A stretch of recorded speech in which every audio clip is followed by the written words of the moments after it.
নানা ধরনের পকোড়া খেতে আমাদের সবারই কিন্তু ভালো লাগে। আর এই বৃষ্টির ওয়েদারে যদি এমন গরম গরম আর মুচমুচে পকোড়া পাওয়া যায় তাহলে তো সন্ধেবেলাটা একদম জমে যাবে।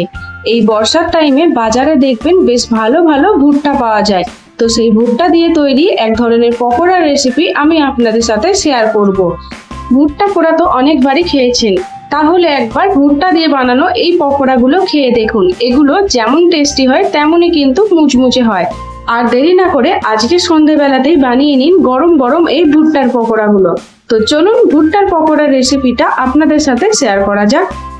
ভুট্টার পকোড়া বানানোর জন্য আমি এখানে একটা মাঝারি সাইজের ভুট্টা নিয়ে নিয়েছি, আর এই ভুট্টাটা ভালো করে ছাড়িয়ে নিচ্ছি। এই ভুট্টার পকোড়া বানানোর জন্য আমি কিন্তু ফ্রেশ ভুট্টা নিয়ে নিয়েছি, যেহেতু এখন চারিদিকে ভুট্টা পাওয়া যাচ্ছে। আপনাদের কাছে যদি ফ্রেশ ভুট্টা না থাকে তাহলে আপনারা প্যাকেটজাত যে কোনো ভুট্টা ব্যবহার করতে পারেন। দেখুন ভুট্টাটা কিন্তু আমি বেশ পরিষ্কার করে ছাড়িয়ে নিয়েছি। এবার একটা বাটির মধ্যে এই ভুট্টা দানাগুলো আমি হাতের সাহায্যে বার করে নিচ্ছি। আপনারা যদি হাতে করে না পারেন তাহলে একটা ছুরির সাহায্যে কিন্তু দানাগুলো কেটে কেটে বার করে নিতে পারেন। হাতে করেও কিন্তু এই ভুট্টার দানাগুলো খুব সহজেই বেরিয়ে আসে। দেখুন আমি কেমন ভাবে ভুট্টার দানাগুলো বার করে নিচ্ছি। আপনারাও কিন্তু ঠিক একইভাবে ভুট্টার দানাগুলো খুব সহজেই হাতে করে বার করে নিতে পারবেন। হাতে করে যদি ভুট্টার দানাগুলো বার করতে অসুবিধা হয় তাহলে আপনারা একটা চামচের সাহায্যেও কিন্তু এই ভুট্টার দানাগুলো বার করে নিতে পারবেন। তাহলে দেখবেন এক একটা করে ভুট্টার দানা খুব সহজেই বেরিয়ে আসছে। দেখুন আমি এখানে ভুট্টার সব দানাগুলো বার করে নিয়েছি আর বেশ ভালো করে ধুয়ে পরিষ্কার করে নিয়েছি। এবার এর মধ্যে দিয়ে দেব একটা মিডিয়াম সাইজের পেঁয়াজ কুচি, কিছুটা পরিমাণে ধনেপাতা কুচি। পেঁয়াজ ও ধনেপাতাটা আমি কিন্তু একটু ছোট ছোট করে কেটে নিয়েছি। এর মধ্যে দিয়ে দিলাম হাফ চামচ মতো আদা রসুনের পেস্ট। আপনারা যদি নিরামিষের দিনে বানান তাহলে এখানে রসুন আর পেঁয়াজটা স্কিপ করে যাবেন। আর দিয়ে দিলাম একটা কাঁচা লঙ্কা কুচি। আপনারা ঝালের পরিমাণটা নিজেদের ইচ্ছা মতো কম বেশি করে নিতে পারেন। এইবার এর মধ্যে একে একে দিয়ে দেব স্বাদ মতো নুন, সামান্য পরিমাণে চিনি, হাফ চামচ মতো ভাজা মশলা, হাফ চামচ মতো চাট মশলা, সামান্য পরিমাণে হলুদ আর লঙ্কার গুঁড়ো। এই সব শুকনো উপকরণগুলো আগে খুব ভালো করে মিশিয়ে নিতে হবে।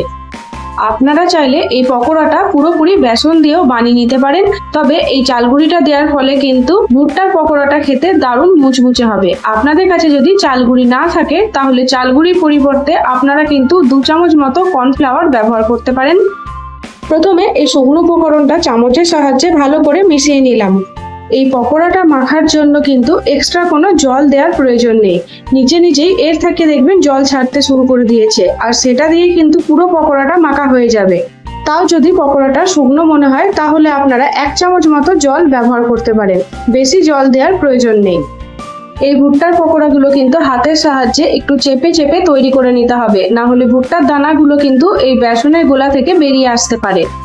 ভুট্টার পকোড়াগুলো ভাজার জন্য একটা কড়াইয়ের মধ্যে আমি কিছুটা পরিমাণে তেল নিয়েছি, আর তেলটা গরম হয়ে আসলে এক এক করে ভুট্টার পকোড়াগুলো এই গরম তেলের মধ্যে আমি ছেড়ে দিচ্ছি। অন্যান্য পকোড়ার মতো এই ভুট্টার পকোড়াগুলো তেলের মধ্যে কিন্তু খুব তাড়াতাড়ি করে দেওয়া যায় না। প্রত্যেকবারই হাতে করে একটু চেপে চেপে তবেই ভুট্টার পকোড়াগুলো তেলের মধ্যে দিতে হয়। তাই গ্যাসের ফ্লেমটা এই সময় লোতে রাখবেন, না হলে পকোড়াগুলো কিন্তু খুব তাড়াতাড়ি লাল হয়ে যেতে পারে। পকোড়াগুলোর একদিকটা ভালো করে ভাজা হয়ে গেলে এগুলোকে আবার উল্টে দিতে হবে, যাতে 2 দিক থেকেই পকোড়াগুলো বেশ ভালো করে ভাজা হয়। একটু টাইম নিয়ে এই পকোড়াগুলো ভেজে নিতে হবে, তাহলে দেখবেন ভুট্টার পকোড়াগুলো খেতে দারুণ মুচমুচে হবে। দেখুন ভুট্টার পকোড়াগুলো কিন্তু 2 দিক থেকে বেশ লাল করে ভাজা হয়ে গেছে।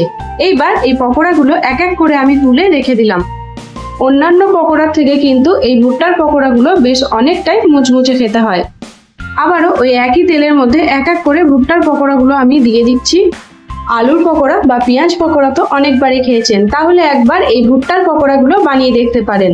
এই সময় বেশ ভালো ভালো ভুট্টা পাওয়া যায়। সেই ভুট্টা দিয়ে বানানো এই নতুন ধরনের পকোড়াগুলো খেতে যতটা টেস্টি হয় ততটাই কিন্তু মুচমুচে হয়। তাহলে দেরি না করে ঝটপট এই ভুট্টার পকোড়াগুলো বানিয়ে নিন।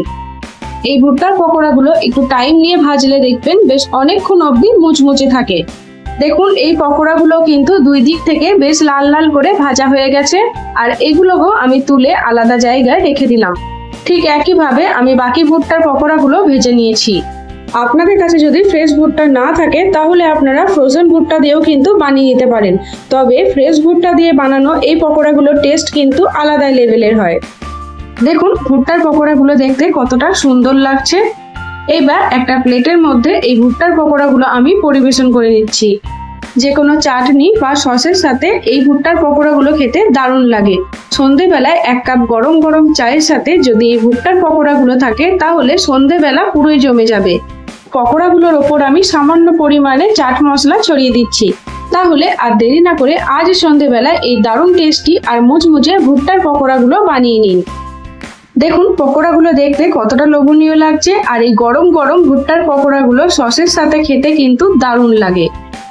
একই রকম পকোড়া বানিয়ে আর খেয়ে বোর হয়ে গেলে একবার আমার কথাতে এই ভুট্টার পকোড়াগুলো বানিয়ে দেখুন। একবার খেলেই বুঝতে পারবেন যে পকোড়াগুলো খেতে কতটা টেস্টি হয়, তখন বারবার বানিয়ে খেতে মন যাবে।